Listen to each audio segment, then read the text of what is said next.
Christmas po sa bawat isa. Nalalamig na po ang Christmas, ano? And patuloy po tayo na nasa series po na Witnessing Christmas. So last time po ang pinag-usapan natin. Nung una po ang pinag-usapan natin ay yung shepherd. Tapos sumunod po si Mary. And today ang pag-uusapan po natin ay ang mga magi or the wise men. Ang title po ng ating message today is True Seeker of the King. Pasabi po, True Seeker of the King. True Seeker of the King. Amen. So, may babasahin lang po tayo. Medyo mahaba to sa Matthew 2, 1-12. Open po natin ang ating Bible. Matthew 2, 1-12. Basahin po natin. Now, after Jesus was born in Bethlehem of Judea in the days of Herod the king, behold, wise men from the east came to Jerusalem, saying, Where is he who has been born King of the Jews? For we saw his star when it rose, and have come to worship him. When Herod the king heard this, he was troubled, and all Jerusalem with him. And ascending all the chief priests and scribes of the people, he inquired of them where the Christ was to be born. They told him, In Bethlehem of Judea, for so it is written by the prophet, And you, O Bethlehem, in the land of Judah, are by no means least among the rulers of Judah, for from you shall come a ruler who will shepherd my people Israel. 7. Then Herod summoned the wise men secretly and ascertained from them what time the star had appeared. And he sent them to Bethlehem, saying, Go and search diligently for the child, and when you have found him, bring me word, that I too may come and worship him. After listening to the king, they went on their way, and behold, the star that they had seen when it rose went before them until it came to rest over the place where the child was. When they saw the star, they rejoiced exceedingly with great joy. And going into the house, they saw the child with Mary, his mother, and they fell down and worshipped him. Then opening their treasures, they offered him gifts, gold and frankincense and myrrh. And being warned in a dream not to return to Herod, they departed to their own country by another way. Sige po, tayo po ay manalangin. Hallelujah. We give you glory, we give you honor, we give you praise. You are our King, our Lord, and our Savior, God. Thank you, Jesus. Panginoon, we thank you for your presence today, God. We thank you, Panginoon, dahil patuloy mo kinakatagpo at Panginoon ang iyong mga anak. And Lord, we are praying today as we continue to listen to your message, Lord. Makita namin how important it is to meet you as our King, to meet you, Lord God, to meet your presence, Lord, to want your presence in our lives, Lord. Because, Lord, for us, Panginoon, your presence is everything, Lord God.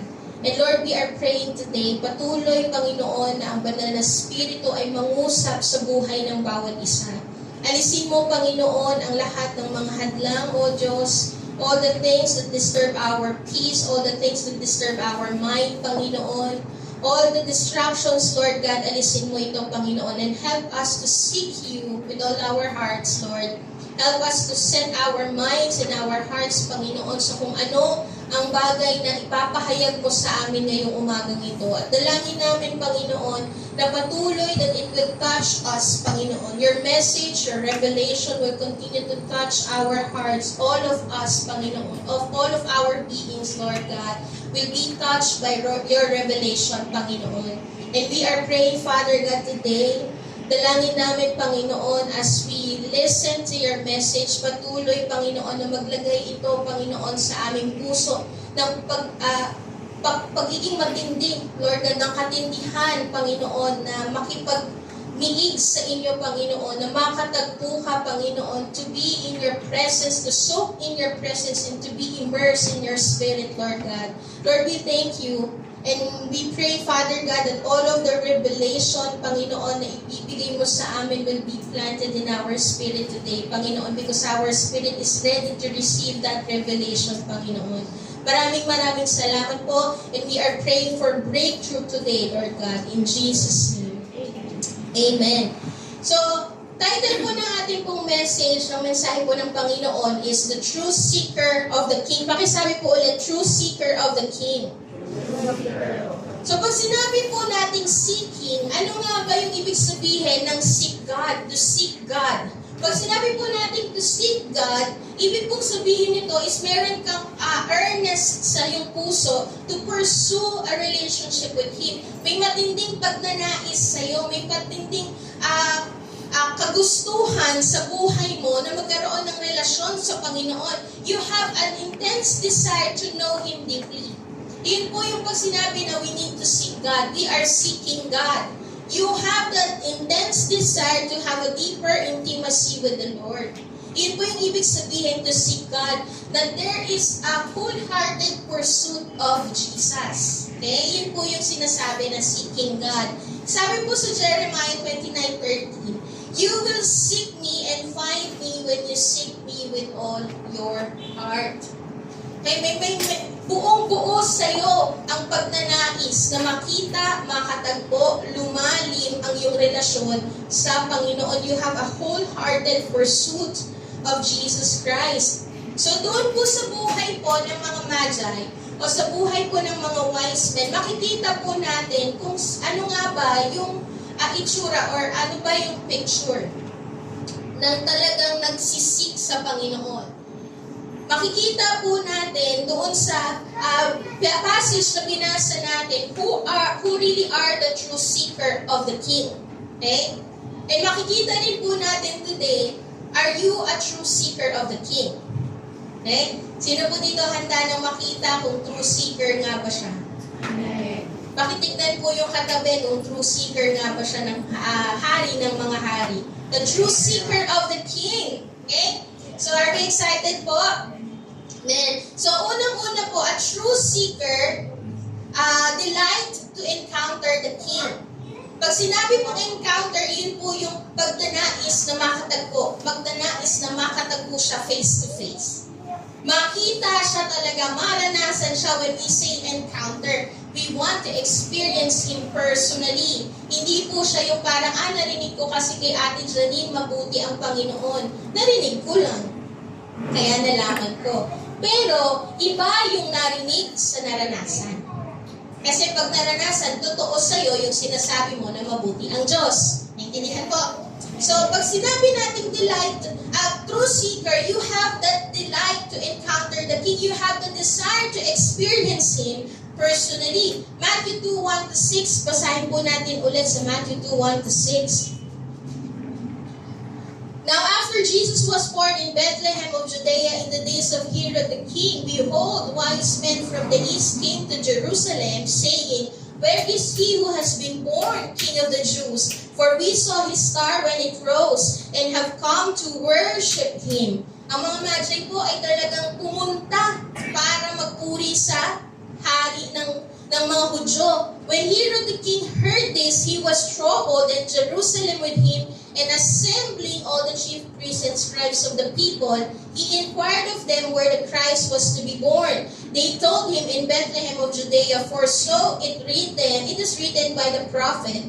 Ang mga scribes po ang nagsasabi nito, and alam nila kung saan matatagpuan ng King of the Jews. Yung pinaprophesy sa Old Testament na coming King or coming Messiah, alam ng mga scribes to. And ang sabi po nila sa 6, and you, Bethlehem in the land of Judah, are by no means least among the rulers of Judah, for from you shall come a ruler who will shepherd my people Israel. So we see here that the chief priests, the scribes, the teachers of the law, binasa natin kanina, yung mga chief priests po, yung mga scribes o yung teachers of the law, alam po nila kung saan matatagpuan yung Messiah. Tama po? Alam namin yan kung saan matatagpuan sa Bethlehem. Kasi ito yung sabi sa prophecy sa Micah 2:5. Dinidetalye nila. Alam nila. Pero ang problema, hindi po nila pinupuntahan to meet and encounter the Messiah. They only know, but they don't want the desire to encounter Him. Okay? Matalino sila about the scripture, about the law, about the prophecy of the coming Messiah, pero kulang sila sa desire to seek the Savior. They only study the Savior, but they don't seek the Savior. Naintindihan ko? Nakita ko? But the Magi have the desire to experience the truth. Alam namin na merong darating na Messiah kasi nabasa din namin yun eh. Narinig din namin yun. Yung prophecy about the coming Messiah na may darating sa panahon na to, na ang magpapakita na siya ay darating na ay because of the star. At nakita namin yung star na to. We also know the truth about the coming Messiah, pero hindi po sila natapos sa knowing the truth, but they want to experience personally the truth. Naintindihan po? Nakita po natin yung difference ng true seeker. Okay? The teachers of the law study the Messiah, but the Magi seek to encounter the Messiah. Hindi lang nila basta alam, pero gusto nilang maranasan. Kasi seeking is having effort with the motivation of delighting and finding joy to the person you are seeking. Meron kang gagawin. Ang pag sinabi natin, pag halimbawa nawawala yung ballpen mo, favorite mong ballpen, hahanapin ko siya. Kailangan ko siyang hanapin. Alam ko kasi nawawala siya eh. Kaya kailangan kong hanapin yung favorite ballpen ko. Pero iba po yung alam mo lang na nawala yung ballpen mo doon sa gumawa talaga mismo nung seeking. Hinanap talaga, hahanapin ko, uy, ballpen ko yan. Hinanap ko talaga. Hindi ako huminto hanggang hindi ko siya matatagpuan. Make effort. Ano? Naintindihan ko, seeking is having an effort. Effort, you will do something to experience it. You will do something to experience Him. Ang Magi, when they learn about the coming King of the Jews, hindi po ito nagstay lang sa kaalaman. When they learn about the coming King of the Jews, hindi po ito nagstay lang sa knowledge. Nalaman lang. The truth about the coming King touches their hearts. It touches their hearts. They have the intense desire and the excitement to encounter, to meet the King. Gusto ko siyang maranasan. Amen? Ayaw nilang malaman lang ang patungkol sa hari na to, pero gusto nilang maranasan ang hari na to. Nakita po yung difference. And if we will evaluate ourselves, are we true seeker of the King because we delight to encounter Him? Because we really want to experience Him. Ayoko lang malaman na merong kapayapaan sa Panginoon. Ayoko lang malaman na may kagalakan na ino-offer ang Panginoon. Pero gusto kong maranasan talaga yun kasi gusto kong maging buhay ang salita ng Diyos sa buhay ko. Amen? Ang true seeker po ay hindi lang alam ang salita ng Diyos, kundi buhay sa kanila ang salita ng Diyos. Amen po? Hindi lang alam, pero buhay. Buhay kasi naranasan. Buhay kasi may pagnanais na maranasan. True seeker ay hindi lang alam na nagbibigay ng kagalakan at kapayapaan ng Diyos, pero totoo sa buhay nila kasi naranasan nila.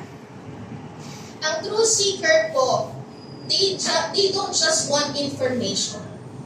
A true seeker of the King don't just want information, but they want revelation. Kasi kapag revelation, personal na nangungusap sa'yo, and ang revelation, it touches your heart and your life, pero ang information, lalaki lang ang alam mo. Naintindihan po? Ang information, nakakadagdag lang ng kaalaman, pero ang revelation touches your heart and changes your life. Amen po ba? Kasi ang mga scribe, alam nila, pero walang nabago sa buhay nila. Si Herod, alam din na may coming king, pero walang nabago sa buhay. Alam lang kasi, information lang. Pero ang mga Magi, may revelation sila. Kaya nagkaroon ng desire sa puso nila, gusto kong makatagpo ito, kaya nagkaroon ng pagbabago. It touches their hearts and changes their lives. That is a revelation. Iyon ang dapat naisin natin. The revelation from the Lord. Yung personal na pangungusap ng mensahe ng salita ng Diyos. Alam natin na may Bible, information. Pero iba yung talagang sasaliksikin mo ang laman ng Biblia, ang sinasabi ng salita ng Diyos na personal na mangungusap sa'yo. Naintindihan po? We need to have a revelation. We don't just want information, but we want a revelation. True seeker of the King wanted to see it with their eyes of faith and experience it personally. Yun po yung true seeker of the King. I want to meet the King of Kings. I really want to experience Him. Hindi po ako pupunta lang dito sa church, tapos uuwi, tapos wala na. Nalaman ko lang nagpakanta si Ate Cynthia. Nalaman ko lang nag-preach si Pastora. Nalaman ko lang maganda si Pastora, tapos wala na. Joke lang. Pero talagang ninanamnam ang bawat mensahe na gustong ipahayag ng Panginoon. Amen po ba? And alam niyo po ba, when you have the delight to encounter the King, a true seeker that delights to encounter the King is not hindered by anything. Amen po? Nainiwala po tayo doon? Hindi tayo nahahadlangan ng kahit na anuman. If we are a true seeker of the King that want to encounter, we really love to encounter, to meet Jesus face to face, we are not hindered by anything. Kagaya po ng mga magi na to, they are from the east. Diba yung binasa po natin? Sabi po doon sa binasa natin, they are from the east. And based po sa mga Bible scholars po, ang trip po ng Magi from their hometown papunta doon sa Bethlehem ay 400 to 700 miles long. So napakahaba po ng kanilang panahon na sila ay naglalakbay. Wala pang kotse nun. No? So mabagal ang paglalakbay nila. Ang haba ng kanilang paglalakbay, and ang sabi rin po, around 2 to 3 years old na si Jesus nung natagpuan nila si Jesus. Simula po nung ipinanganak si Jesus, naglakbay na sila. At nakatagpo po nila ang Panginoong Jesus ng mga bandang 3 years old, 2 to 3 years old. So napakahaba talaga ng kanilang journey, and their journey is not an easy journey. Hindi po madali. They face different situation. Pwedeng yung kanilang paglalakbay, naka-experience sila ng pagod, naka-experience sila ng danger, naka-experience sila ng maraming mga negative or difficulties in their journey. Okay? But ito po yung nangyari sa kanila, hindi po sila nahadlangan ng mga experience na yon because they have the delight to encounter the King. Amen? Hindi nahahadlangan. The people, the true seeker of the King who delights to encounter Him is not hindered by anything. Hindi nahahadlangan ng kahit na anuman. Kapag matindi ang pagnanais mo na makatagpo ang Panginoon, hindi ka mahahadlangan ng kahit na anuman. Amen po ba? Kapag ang isang tao, for example, si Tyrone, may nililigawan siya at mahal na mahal niya talaga yung nililigawan niya. Hindi siya mahahadlangan kahit gaano kalayo yung lugar ng kanyang nililigawan. Naalala ko si Pastor Pablo. Si Pastor Pablo taga Taytay, si Pastora Divine taga Alabang. Everyday yon pumupunta siya. Kasi mahal na mahal niya si Pastora Divine. Kahit na-reject siya, hindi niya hinintuan, niligawan niya ulit. Kasi mahal niya si Pastora Divine. Ganoon po tayo when we delight to encounter Jesus. Hindi tayo nahahadlangan ng kahit gaano kalayo, kahit gaano kahirap, kahit gaano ang pagod, hindi tayo nahahadlangan. Hindi tayo nahahadlangan ng kahit na anuman makatagpo lang si Lord. Amen? Amen po ba? At kagaya po nung favorite socks ko po, at actually ito, suot ko po yung favorite socks ko. Every Sunday po, kapag magbibihis na ako, unang-una ko pong hahanapin itong favorite socks ko na to. So kapag hinanap ko na siya sa lagayan ng medyas ko, pag hindi ko yun nakita sa lagayan ng medyas ko, hahanapin ko siya doon sa sampayan namin. Kasi hindi pwede, hindi kumpleto ang attire ko kapag di ko ito suot. Lalo-lalo na pag mag-preach ako. Favorite socks ko siya. Pinapartner ko siya sa leather shoes. So, hindi ako nahahadlangan. Hindi ko titigilan hanggat hindi ko nakikita. Because I delight to wear that socks. The delight ko hindi kumpleto sa akin. Ganoon din tayo sa pakikipagtagpo sa Panginoon because you delight na makatagpo si Lord. Hindi ka mahahadlangan. At hindi ka hihinto hanggat hindi mo nararanasan ang Panginoon. Bakit? Kasi kagalakan mo at may patinding pagnanais sa'yo na makatagpo siya. Amen po ba? You will make an effort not to be hindered by anything. You will make an effort to encounter the King. You will not have excuses to encounter Him. You will not have excuses in encountering Jesus Christ, especially every Sunday. Every day of your life. Amen po ba? Amen? And kapag ka po sinabi natin that we are a true seeker of the King that delights to encounter Jesus, we delight to encounter Him. Okay? We will make it our priority. Encountering Jesus will make gagawin natin to na priority ng buhay natin. We will make encountering Jesus our main priority. Kagaya na lang po ng mga Magi, the Magi have so many stuff to do. Ang dami po nilang ginagawa ang mga Magi kasi ang mga Magi po hindi po simple ang kanilang posisyon sa kaharian na kanilang pinanggalingan. Hindi simple lang. Hindi sila yung papetiks-petiks lang, walang ginagawa. Hindi po sila ganun.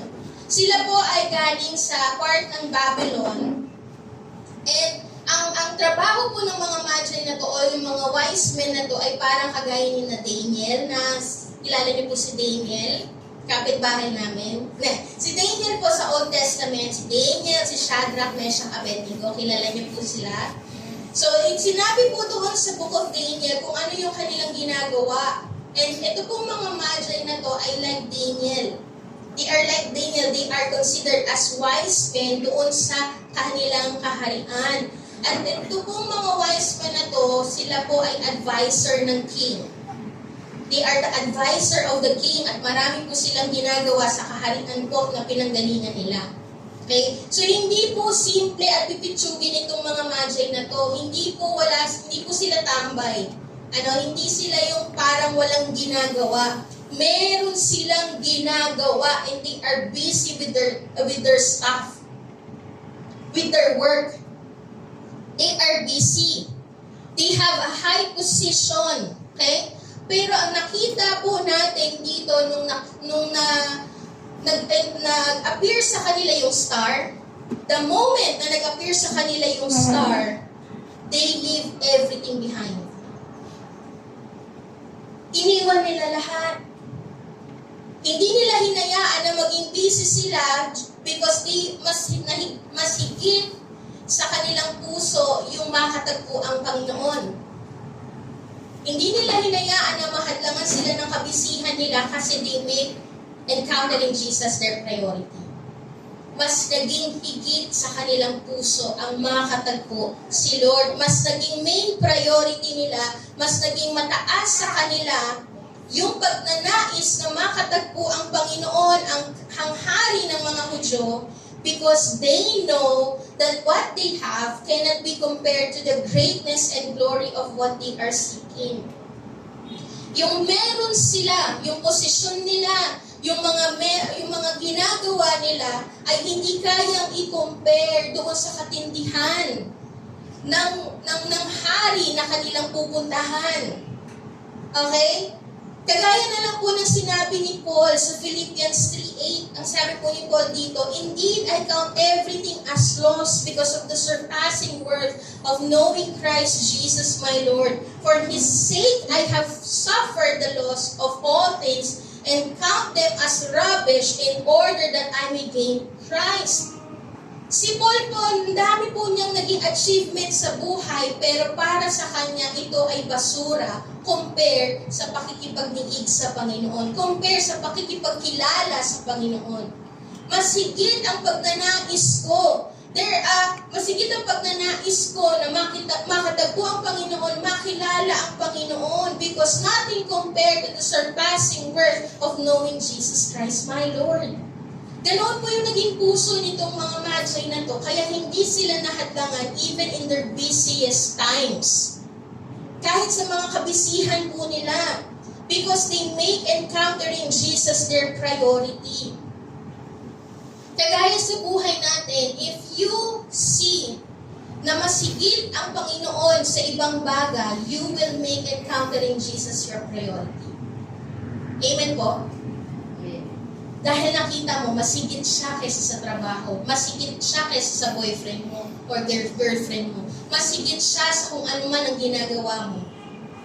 Kaya you will make Him your priority. Encountering Him ay masigit. Gagawin mong priority ang pakikipagtagpo sa Panginoon. Kaya hindi ka mahahadlangan ng kabisihan natin. Amen po ba? Amen. Sino po dito ay, pwede po bang kumuha ng volunteer? Isa lang. Isang volunteer lang. Wala po ba? Meron po akong iba pamili kasi na 1,000. Hindi, joke lang. Sino po? Isang volunteer lang. Lapit po, lapit. Sige, tayo na ni Papa. Ayan. Papapiliin lang kita. Ano ang mas ipupursu mo? Yung piso, ay, atinas ba? Isa pa. Anong mas ipupursu mo? Yung piso o yung 10? Yung 10 dahil mas mataas ang value ng 10. Nakita mo, aware ka na mas mataas ang value ng 10. Kahit maningning yung piso. No? Tama? Sa 20. Mas maningning yung piso kaysa sa 20. Anong ipupursu mo? 20. Bakit? Mas mataas ang value. Pero mas maningning ang piso. No? Alam mo kasi, sa 100, violet lang to. Piso yun, mas maningning yung piso. 100 na yan. Pagawin natin blue bill, yun. Anong ipupursu mo? Walang kaning-ning-ning dito, parang agila, lilipad lang siya agad. Hindi, joke lang. Walang kaning-ning-ning dito. Mas maningning si piso. 1,000 pa rin. Why? Mas mataas ang value. Kasi alam mo na mas mataas. So, ang ipupursu mo ay 1,000. Oh, thank you. Dahil nag-volunteer ka sa iyong piso. Okay. Lugi. Kung minsan po, ganito tayo eh. Ay, pero na muna ng piso. Minsan po, ganito tayo kasi hindi natin makita yung value ni Lord. At mas na-attract tayo sa kaningningan ng piso. Mas pinupurso natin maging busy sa value na piso lang. Naiintindihan? May mga pagkakataon sa buhay natin, ang mas pinupurso natin ay piso lang. Kasi nadideceive tayo dahil akala natin maningning siya. Pero hindi natin alam, mas may value pala yung 1,000. Nakikita ko yung difference. Kapag you want to encounter Jesus because you know how valuable He is in your life, you will make Him your priority. Hindi ka maa-attract sa piso lang kahit na maningning siya. May pagkakataon po sa buhay natin dito sa mundo, may mga ina-offer si Satan na mga bagay na maningning lang sa labas pero piso ang value. Pero walang ka-value compare sa value ni Lord. Kailangan maging matalino tayo kagaya ng wise men. Matalino tayo at dapat malaman natin kung ano ang value ni Lord sa buhay natin. Kasi kapag nakita natin ang value ni Lord, kung gaano katindi ang glory, ang majesty ni Lord, kung nakita lang talaga natin, you will make Him your priority. Encountering Him will make Him your will make it your priority. Amen po ba? Naintindihan mo? Amen? True seeker cannot be hindered by circumstances. I'm tired. I don't have means. I don't have resources. Wala akong pamasahe pupunta sa church. No? Ang daming mga problema na kinahaharap. We are not hindered by circumstances if you are a true seeker of the King na nais talagang makatagpo ng hari ng mga hari. Amen? You are not busy. You are not busy to encounter Him. Amen po ba? Amen? And when we say that we are a true seeker of the King, we want to worship Him. We delight to worship the King. Sa Matthew 2:9-11, sabi po doon, after listening to the king, they went on their way, and behold, the star that they had seen when it rose went before them until it came to rest over the place where the child was. When they saw the star, they rejoiced exceedingly with great joy. And going into the house, they saw the child with Mary, his mother, and they fell down and worshipped Him. Then opening their treasures, they offered Him gifts, gold and frankincense and myrrh. If you are a true seeker of the King, you delight to worship the King. Kapag true seeker po tayo, we delight to worship the King. Because a true worshiper or a true seeker is a worshiper. A true seeker is a worshiper. Kapag sinabi nating worship, ito po ay we honor and show reverence to God's divinity. Ipinapahayag po natin ang karangalan sa Panginoon. Iyon po yung pag-worship. Pinapahayag natin ng buong puso yung binibigay nating karangalan na nararapat sa Diyos. Okay? And kapag sinabi nating worship, we give extravagant respect, honor, devotion. Kumbaga, pinapakita mo at nagbibigay ka ng matinding pagmamahal sa Diyos. Iyon po yung worship.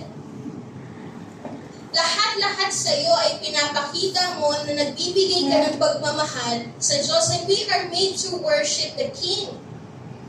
We are made to worship the King of Kings. Because we see, kasi ang worship po, ang nararapat lamang po na bigyan ng worship, okay, ito nararapat lamang na bigyan ng worship is the one who is marvelous, the one who is divine, the one who is great, the one who is awesome, the one who is majestic. Yun lamang po ang nararapat bigyan ng papuri, ng pagtaas, ng parangal. Diba? Yun lamang. Siya lamang. And dahil nga po nakita ng mga magi, yung value ni Lord, yung value nitong hari ng mga Hudyo, that He is the King of the Kings, that siya ay hari ng mga hari, mas matindi pang hari sa mga nakita naming hari. Ang mga magi, ang dami namin nakita mga hari, pero iba itong hari na ito. Mas matindi. Kaya wala kaming ibang pagbibigyan ng kapurihan, ng pagpaparangal. Wala kaming ibang pagbibigyan ng pag-aalayan ng matinding pagmamahal, kundi itong hari ng mga hari na ito. We delight to worship the King. Kung titignan po natin sa binasa natin, nakita po nila si King Herod. At matindi po si King Herod. Iba ang authority ni King Herod. Pero hindi sila nag-bow down kay King Herod. Okay? Kasi alam nila kung sino lang dapat ang papurihan. Because they see the glory of this King, of the King of Kings, this Jesus. Alam nila. They don't bow down to King Herod.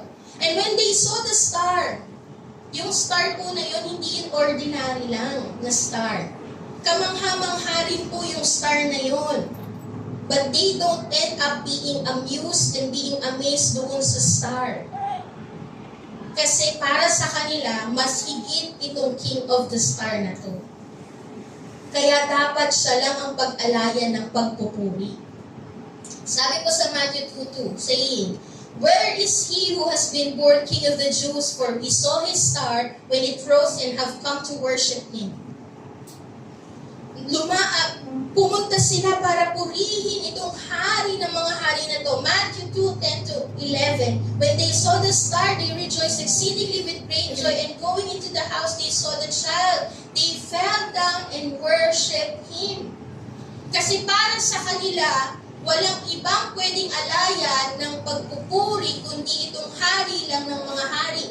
Marami man akong makita na parang feeling ko pwedeng alayan ng pagpupuri kasi may authority, kasi maningning, pero dahil alam ko na mas higit ang hari ng mga hari na to, sa kanya ko lang ibibigay ang pagpupuri ko. Sabi rin po sa Matthew 4:10, ito po yung sinasabi ng Panginoong Jesus. Then Jesus said to him, Be gone, Satan, for it is written, You shall worship the Lord your God, and him only shall you serve. The Magi show us that the true seeker is the one who only worship the King of Kings. Ang isang seeker po talaga, yung tunay, the true seeker of the King, ang pinapapurihan lamang po nila ay yung mataas, matindi, majestic. At wala silang ibang pag-aalayan ng kapurihan kundi itong King of Kings lang na to, kasi walang ibang dapat na papurihan kundi si Jesus lang. Hindi po sila na-attract na papurihan ang star. Kundi hindi sila na-tempt, hindi sila na-attract na papurihan ang star. Kasi para sa kanila, ang nararapat lamang na papurihan ay ang Diyos. Amen po ba? Ganoon din po sa buhay natin. Huwag nating hayaan na yung mga material blessings na binigay ni Lord, yung relationship natin, yung achievements natin, yung mga tao na naging pagpapala sa atin ay umagaw ng atensyon natin, oras, panahon na dapat mong inalalaan sa pagpupuri sa Diyos. Naintindihan po? Huwag nating hayaan na ang mga bagay na to ay mag-agaw sa pagmamahal natin sa Panginoon at pagbibigay natin ng karangalan sa Diyos. Kasi para sa iyo, a true seeker delights to worship the King because you know how valuable He is. You know how majestic He is. Amen po ba? Ilalaan mo lamang ang iyong pagpupuri sa Panginoon because He is the one who is majestic, marvelous. Amen? And a true seeker worship from the heart. A true seeker worship from the heart. Kung papansinin po natin sa Matthew 2:8, si Herod, may sinabi po siya na gusto rin niyang magpuri sa Panginoon. Gusto rin niyang magpuri sa Jesus na to. Sabi po sa Matthew 2:8, And he sent them to Bethlehem saying, Go and search diligently for the child, and when you have found him, bring me word that I too may come and worship him. Pero nakita ng Panginoon ang tunay na motibo ni King Herod because the Lord searches and knows the motive of the heart. Nakita po ng Panginoon yung tunay na motibo ni King Herod. At ito po ay in-expose niya sa Matthew 2:13. Sabi po ng Panginoon kay Joseph. Now, kung babasahin niyo pa po yung mga susunod na passage. Now, when they had departed, behold, an angel of the Lord appeared to Joseph in a dream and said, Rise, take the child and his mother, and flee to Egypt, and remain there until I tell you, for Herod is about to search for the child to destroy him. Si Herod po, sinabi lang niya na gusto niyang papurihan ang hari ng mga hari. Itong hari ng mga Hudyo. Itong si Jesus. Kaya he just acted na gusto niyang magpuri kay Jesus. Pero iba ang sinasabi ng bibig sa motibo ng puso niya at kinikilos ng kanyang buhay. Iba. Again, true seeker worship from the heart. It is true in your heart that you want to worship Him. Si Herod po, iba ang sinasabi ng bibig sa motibo ng puso at kilos ng buhay. Worship is from the heart. Ang priest po, ang scribes, just know how to worship God in an outward gesture. Alam lang nila kung paano magpuri, pupunta sa templo, mag-aalay ng mga ganito, ito yung mga iaalay, alam nila. Kung ano ang galawan sa loob ng church, kung ano ang galawan sa loob ng temple. Minsan ganun din po tayo, no? I am going to church because I have to, and I know everything that is happening inside the church. Alam na natin ang galawan, and parang nagiging formal religion lang sa atin ang pagpupuri sa Diyos. Sunday ngayon, kasama sa schedule ko, pupunta ako sa church kasi kailangan. Alam ko na kung anong mag-opening prayer si Pastor. Ito na. Alam ko na yung joke ni Pastor. Alam ko na yun. Sisimot si Pastor. Alam ko na yun. Diba? Because you have to. Nagiging formal religion. The worship is not from the heart anymore. Sinabi nga ng Panginoon sa salita niya, you worship me with your lips, but your heart is far from me. Ang tunay na pagpupuri po, if you are a true seeker of the King, that you delight to worship Him, ang pagpupuri mo ay dapat nagkagaling sa puso. The Magi worship from the heart. Bakit po natin nasabi at sinabi ng Panginoon, your heart is far from me? Kasi ang heart po, hindi po ito yung emotion lang, ha? Hindi ito yung emotion lang. Naiiyak ka. Okay? Pag sinabi natin that our heart, okay, worship is from the heart, ito pong heart na to, dito po nang gagaling ang buhay. The heart is where life flows. Okay? Meaning to say, pag sinabi mo that you must worship God with all your heart, ibig sabihin, all of your being. Hindi lang utak, hindi lang bibig, hindi lang katawan, panlabas, but all of your being from the inside out, you want to worship Him. You are right with God. Sabi po sa Proverbs 4:23, keep your heart with all vigilance, for from it flow the springs of life. So, ibig sabihin, itong puso natin, pag sinabi ng Panginoon, ang layo naman ang puso mo, ibig sabihin, yung lahat-lahat sa'yo, malayo sa akin. Yung buhay mo ay hindi tapat sa akin. Pumupunta ka sa church, pero hindi tapat ang puso mo. Hindi tapat ang buhay mo. Umaawit ka, pero hindi nagiging totoo ang pag-awit mo. Kaya po sinabi, ito po ay connected po doon sa sinabi sa Romans 12:1. Worship from the heart. I appeal to you therefore, brothers, by the mercies of God, to present your bodies as a living sacrifice, holy and acceptable to God, which is your spiritual worship. Ibig sabihin po nito, yung bodies mo must be a living sacrifice. All of your being, hindi lang ito katawan, pero lahat-lahat sa'yo. Ang isip mo ay nakaset sa Diyos, ang puso mo ay nakaset sa Diyos, na ang puso mo ay nagmamahal sa Panginoon, binibigay mo yung matinding pagmamahal sa Diyos, kaya inilalabas yan ng buhay mo. Kaya ka nakakapagtaas ng kamay kasi talagang gusto mo from your heart to surrender your life to Jesus. All real worship must come from the heart. It means all of your being. Pag sinabi mo that you are a true seeker who worship the King, all of your being must be fully devoted and fully set to love and adore the King. Lahat-lahat sa iyo ay dapat nakalaan para mahalin ng Diyos. Naintindihan po? If you are worshiping the Lord with all your heart, your worship is your life. Naintindihan? Ang pagpupuri mo ay ang iyong buhay. Lahat-lahat sa iyo ay para sa Diyos. Lahat-lahat sa iyo ay nakalaan para i-please si Lord. Iyon po yung sinasabi that worship is from the heart.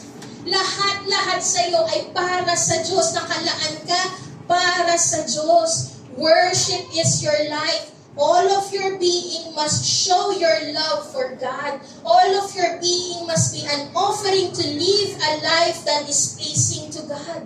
That is a real worship. Iyan po yung worship. Iyan yung true seeker. Lahat-lahat sa'yo, from the inside out, ay para sa Diyos lang. Living a pleasing life to God. Kaya po ang pagpupuri po natin ay hindi limitado lang sa Sunday. When you say that you worship the Lord with all your heart, worship the Lord from the heart, ibig sabihin, ang buhay mo mismo ay pagpupuri sa Diyos. So, hindi ka limitado sa Sunday lang. Hindi po tayo limitado sa Sunday lang na nagpupuri sa Diyos. Even sa paglabas mo, nagpupuri ka sa Diyos. Kasi lahat-lahat ng ginagawa mo ay nakakalugod sa Panginoon. Everything you do that pleases Him is an act of worship. So worship is not just here on Sunday lang, every Sunday. Pero kamusta po ang ating buhay paglabas natin sa lugar na to? Paano na natin napapakita sa Diyos na nagpupuri tayo sa Kanya? Again, when you say that you worship the Lord and your worship is from the heart, everything you do that pleases Him is an act of worship. Ito po yung ibig sabihin. Worship is your life. Everything you do, wherever you go, whatever you do, it must please the Lord. It must be pleasing to the Lord. Everything you do that pleases Him is an act of worship. Amen po ba? So maging clear lang po tayo ha. I am not saying na kapag hindi tama ang buhay natin, maayos tayo sa loob ng church at sira ang buhay natin sa labas. Hindi natin sinasabi na, huwag ka na lang pumunta sa church. Huwag ka na lang magpuri kasi hypocrite ka. No, hindi ganoon ang point natin. Ang sinasabi po natin, kung nakikita natin ang sarili natin ngayon na we are in the church and sira ang buhay natin sa labas, kasi hindi nagiging kalugod-lugod ang buhay natin sa Panginoon sa labas, ang point natin is magpatuloy ka na saliksikin ng Panginoon. Magpatuloy ka to seek to encounter God. Amen po ba? You continue to seek to encounter God and you continue to worship God hanggang sa magkaroon ng effect at maapektuhan ang iyong buhay from the inside out. Naintindihan po? Magpatuloy ka lang. Hindi natin sinasabi, nag-church ka pa, ay di na naman ang buhay mo sa labas. Huwag ka na lang mag-church. Hindi ganun ah. Hindi po ganun. Nag-church ka pa, ang hypocrite mo naman, huwag ka na lang mag-church. Hindi ganun. Mas lalo ka nang dapat lumapit sa Panginoon para magkaroon ng pagbabago po yun. So that even outside of the church, your life will be a worship to Him. Amen? Amen? Continue lang. Amen po ba? Continue to be a true seeker of the King. Amen? And a true seeker of the King, worship Him through giving. Isa po sa pinakita po ng mga magi dito na act ng kanilang pagpupuri ay yung pagbibigay. Okay? One act of worship is to give. Kasi giving is a part of our worship. When you really love a person, you want to give them gifts. Tama po ba? Gusto natin magbigay ng gifts sa mga taong mahal natin sa buhay. Ang sabi po sa Matthew 2:11, nung nagpuri po ang mga magi, sabi po dito, then opening their treasures, they offered Him gifts, gold and frankincense and myrrh. Yung binigay po ng mga magi dito is the best of their land. Yung binigay po nila, the best of their land. Kasi para sa kanila, deserve ni Lord na bigyan ng ganitong klase ng regalo. Okay? Di ba kagaya na lang po sa buhay natin, you give according to how much you love the person. Tama po ba? Kapag mahal na mahal mo ang isang tao, malaki ang regalo. Hindi. Pag mahal na mahal mo ang isang tao, maganda ang regalo mo. Hindi pipitsugin ang regalo mo. Tama po ba? Talagang binibigyan mo ng halaga yung ibibigay mo sa kanya. Kasi mahal na mahal mo siya eh. Tama po? Ang mga Magi, nakita nila na ang tindi nitong hari ng mga hari, that's why I will give him the best of our land. I will give him gold, frankincense, and myrrh, hindi tingi-tingi, hindi pipitsugin, the best of the land. I will give him my best. Amen? Kasi mahal at mahalaga sa iyo. Sa buhay natin, kapag mahal at mahalaga sa iyo yung tao, hindi mo bibigyan ng patapon na gamit. Hindi mo bibigyan ng tingi-tingi lang. You will give something special because that person is special to you. You give according to how much you love the person. Ganoon din ang binigay na regalo ng mga Magi. Binigay nila itong best of the land kasi they see that Jesus is the King of Kings. According to how much they adore, at according to how much they respect, according to how much they honor this King of the Jews, this King of Kings. Hindi po pwedeng pipitsugin ang ibigay natin kasi hari ito ng mga hari. Amen po ba? They give gold, frankincense, myrrh. May ibig sabihin po yan, pero hindi na natin i-discuss today. Ang focus po natin is the attitude of giving. Okay? That's how they show their deep respect to Jesus. They give the best of what they have. Because they see this is the King of Kings. True seeker of the King delights to worship Him through giving Him what is best. Because ito po yung tandaan natin, your gifts reflect how you see and love Jesus. Kapag tingi-tingi lang ang binigay mo sa Panginoon, then hindi mo truly naintindihan ang pagmamahal niya. Tama po ba? If you see Him as the King of Kings, you will give Him the best of your time. You will give Him the best of your talent. You will give Him the best of your treasure. Hindi tingi-tingi, hindi patapon kasi what you are worshiping is the great King. Amen po ba? Amen? When you really love and when you delight in someone or when you delight in giving to the Lord because you see Him as the King of Kings, you will give Him what is best. Alam niyo po, ang pagbibigay is a real indicator of your spiritual life. Ano po siya? Measure po siya ng spiritual life mo. Ang pagbibigay po natin ay measure ng kung gaano mo kamahal si Lord. Ang pagbibigay is a thermometer ng kung gaano mo kamahal si Lord. Kasi sabi nga po sa Matthew, where your treasure is, there your heart will be also. Kung saan mo inilalaan ang yaman mo, yung mga mahahalaga sa iyo, nandoon ang puso mo. So kung ibinibigay mo ang mahahalaga sa iyo sa paanan ng Diyos, ibig sabihin, si Lord ang treasure mo. Si Lord, nasa Kanya ang puso mo. Amen po ba? If you love the person, you will give him the best because the giving is a byproduct of love. You cannot love without giving. You cannot give without loving. Now, gusto ko lang pong maging clear po sa atin na ang giving po is not yung giving the best sa Panginoon. Yung sinasabi natin na ang pagbibigay is a thermometer or sukatan ng iyong pagmamahal sa Diyos. Hindi ko po sinasabi na yung ibibigay mo ay nakabase sa amount. Okay? Kasi merong mga tao na capable to give more than what you can give. Okay?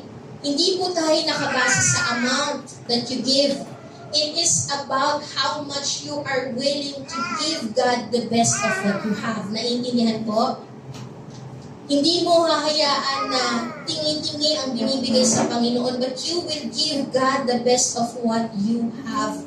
It's not about the amount of the money na magko-compare tayo. Si Tyron ang binigay 1,000, mas mahal na si Lord. Kasi ako 100 lang. Pero yung 100 natin, iyan na yung best of what we have. Naintindihan po? Ang importante po dito sa pagbibigay, because you want to worship Him, is you are willing to give God the best of what you have. Dinihan? Dinihan po? Now, today, wala po tayong tithes and offering kanina, pero ngayon may tithes and offering tayo. Ihanda po natin ang ating pong ikapuan handog. Tandaan po natin,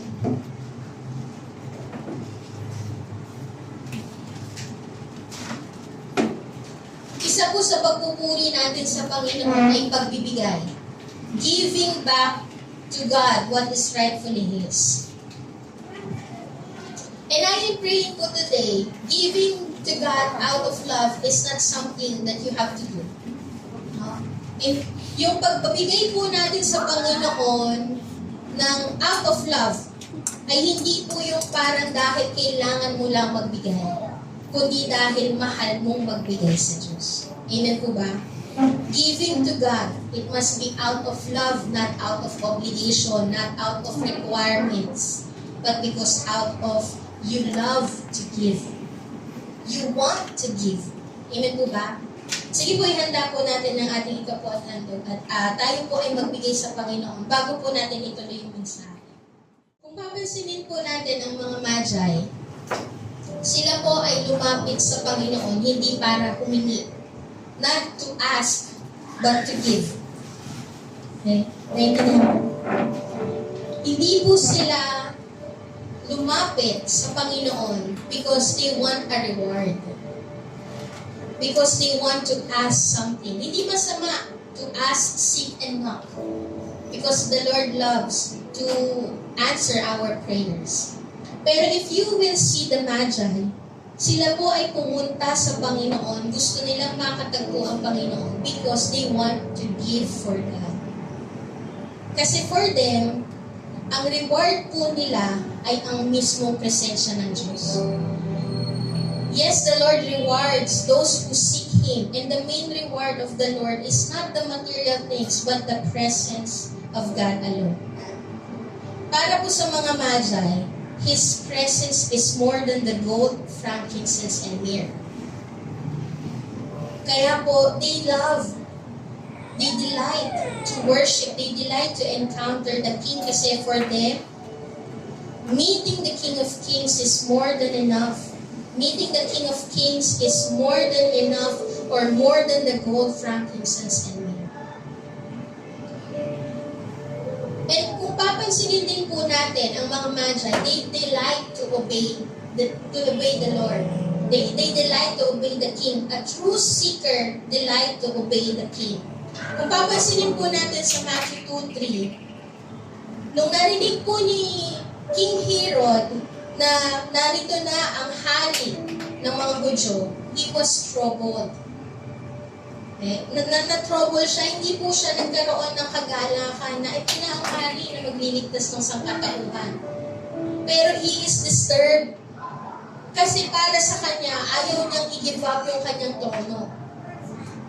He doesn't want to give up his throne over Jesus, over to Jesus who is the right heir of the throne. Disturbed siya sa nabalitaan niya because he doesn't want to lose his power and control over the kingdom of Israel. For him, Jesus is his rival. Sa buhay natin, ang true seeker po, love to obey God, love to submit to God, love to submit and obey the King. Pero may pagkakataon po na ang mga Kristiyano, they don't want to submit to the King of Kings. Kagaya ni Herod, minsan, ang nangyayari sa buhay natin, we want to be the king over our own lives. We want to be in charge of our lives. We don't want to be told kung anong dapat natin gawin. We don't want to be told what is right and what is wrong. Ayaw natin yun. Kagaya ni Herod, ayaw niyang maghari ang Panginoong Jesus kasi para sa kanya, ako pa rin ang naghahari sa buhay ko. A true seeker submit to the authority of the King of Kings. Merong delight sa kanya ang pagsunod. May delight sa kanya ang pagsasubmit. Kasi para sa kanya, ang gusto niya, si Lord ang naghahari sa buhay niya. Hindi siya yung parang kagaya ng Frozen. Alam niyo yung Frozen na kanta, Let It Go? Alam niyo po kung i-discern niyo lang yung kantang yun, hindi maganda yung meaning yun. Maganda lang pakinggan, pero hindi maganda yung meaning. Lalong-lalo na yung linya na, no right, no wrong, no rules for me, I'm free. Yung lyrics na yun is pinapakita lang that you don't want to submit to the authority. That it's okay not to submit, have it your own way. A true seeker wants to submit to the authority of the king. Ganun po yung nangyari sa mga Magi. Ang mga Magi, hindi lang nila gustong ma-encounter si Lord kasi masarap sa presensya ni Lord. Hindi lang nila basta gustong magpuri sa Panginoon kasi nakita nila ang kaningningan ng Diyos. Lumuhod sila sa kaningningan ng Diyos. Kundi gusto rin nilang mag-submit sa hari ng mga hari na to kasi alam nila na mas masigit ang plano nitong hari na to kaysa sa plano ko. Mas matindi ang plano ng King of Kings na to kaysa sa magiging plano ko. I want to submit to this King of Kings because this King is a good King. This King is a great and good King. Sana hindi po tayo umaawit na no right, no wrong, no rules for me because I am free. No? Na magkaroon tayo ng maling kaisipan patungkol sa tunay na kalayaan. Minsan kasi ang iniisip natin, ang tunay na paglaya ay yung paggawa ng mga bagay na gusto nating gawin. We don't want to be told kung ano yung dapat nating gawin. Pero as we continue to do the things that is not pleasing to God, eventually you will see yourself being in prison of the trap of the enemy. Ang tunay na paglaya po ay pagpapasakop at pagsunod sa Diyos. A true seeker loves to obey. Loves to submit and to obey the King. A true seeker, the people who truly seek God, listen and obey to the voice of the Lord. Sumusunod. And sana po ganun din tayo if we are a true seeker of the King. We want to submit and to obey kung ano ang sinasabi ng Diyos. Kung saan tayo dinadala, kung saan tayo nililid ng Diyos, iyon ang susundin natin. God has a promise for us that He will guide us and lead us to the life that He promised. Life abundant. Iyon ang pangako ng Diyos eh. He came here to give you abundant life. Gusto niyang i-guide ka, gusto kanyang i-lead sa kung ano yung buhay na gusto niya para sa iyo. Ang duty natin as a true seeker of the King, we need to listen to the voice and respond in obedience. A true seeker loves to obey. Amen po ba? Now as we evaluate our lives, are we a true seeker of the King? True seeker po ba tayo ng hari, ng mga hari? Amen? Pwede po ba tayong tumayo lahat? Maybe today, God is speaking to you. Kagaya po ng mga Magi, ang sabi po ng Panginoon sa Matthew 2:12, and being warned in a dream not to return to Herod, they departed to their own country by another way. Sinabihan po sila ng Panginoon, wag na kayong bumalik kay Herod, kahit na parang iyon yung pinakamadaling ruta kasi kabisado nyo na, wag kayong bumalik. Kasi may ibang plano si Herod, you need to go doon sa ibang way. Maybe today, meron ding sinasabi ang Panginoon sa atin na meron kang hindi na dapat pang balikan. If you are a true seeker that delights to submit and obey to the King, you need to listen. Listen doon sa salita ng Panginoon. Baka may pangungusap ang Panginoon sa atin not to go back to your old life. Huwag mo nang balikan ang mga bagay na hindi dapat balikan. Maybe meron sinasabi ang Panginoon sa atin na iwan na natin at huwag na nating dalhin pa sa bagong yugto na binigay ng Panginoon sa atin. Because God wants you to follow Him wholeheartedly. Maybe today, meron sinasabi ang Panginoon as you enter your 2025, huwag mo nang balikan yung mga bagay na luma na. Iwan mo na yung mga bagay na inalisan ng Diyos sa'yo. Because I am giving you new things. And I want you to follow me wholeheartedly. Maybe yun yung sinasabi ng Panginoon sa atin today. Saan tayo dinadala ng Diyos? Are you willing to submit and obey? O gusto mo pa rin pumaling kasi yun yung nakasanayan mo? Merong sinasabi si Lord sa'yo na tao na dapat mong patawarin so that you may be released from the pain and experience now the healing in your heart. Kaya lang ang hirap. Ang hirap magpatawad kasi nasanay akong galit sa Kanya. Ang hirap magpatawad kasi ang hirap ng ginawa niya talaga. But the Lord is telling you, enter your 2025 with a new heart, with a heart that is healed. Meron kang dapat patawarin ngayon so that you may be released from the pain, from the burden. Sinasabi ng Diyos sa'yo, today, you need to listen.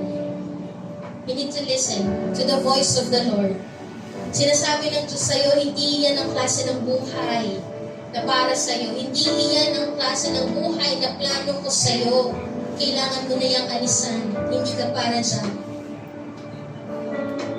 And I am telling you, kapag umalis na sa klase ng buhay na yan, makikita mo that I am doing a new thing in your life. Bitawan mo na yung mga bagay na nagpapahirap sa'yo, yung mga bagay na hindi nag-a-add ng value sa'yo. Bitawan mo. People who truly seek Jesus delights to listen and obey Him. Maybe the Lord is telling you, anak, humakbang ka na. May pinagagawa ako sa iyo, hakbangan mo na. Huwag ka nang matakot. Maybe you are afraid of entering your new year. You are afraid of entering a new task. You are afraid doon sa bagay na unknown sa'yo, na pinagagawa ng Diyos. May pinagagawa ang Diyos sa'yo, pero unknown to sa'yo, hindi to familiar sa'yo. The Lord is telling you, anak, hakbangan mo na. Humakbang ka na. You need to listen. Listen. And the true seeker of the Lord, the true seeker of the King, loves to listen and obey. Loves to submit to the King of Kings because you know that His ways are higher than your ways. His plans are higher than your plans. Amen po. Huwag ka nang matakot kasi ako mismo magpo-provide. Kung natatakot kang humakbang sa bagong yugto, kung natatakot kang humakbang sa mga bagay na pinagagawa ko sa iyo because it is unknown to you, huwag ka nang matakot kasi ako mismo ang magpo-provide. Ako mismo ang mag-guide sa iyo. The Magi, yung bagong journey nila, pagkatapos nilang makatagpo ang Panginoon, nabago ulit yung journey nila. Hindi sila familiar doon sa bagong journey na pupuntahan nila sa kanilang pag-uwi sa kaharian. It is new journey to them. Pero hinakbangan nila. Baka meron din sinasabi ang Panginoon sa iyo, you just need to listen. I am giving you a new journey. Hakbangan mo na. Yes, it is unfamiliar, pero I will be with you wherever you go. Amen. Ako ang hari ng mga hari. Pag sinabi nating hari, I am in control of everything. I am sovereign. I am in control of everything. Trust me with this. Trust me with this. Amen.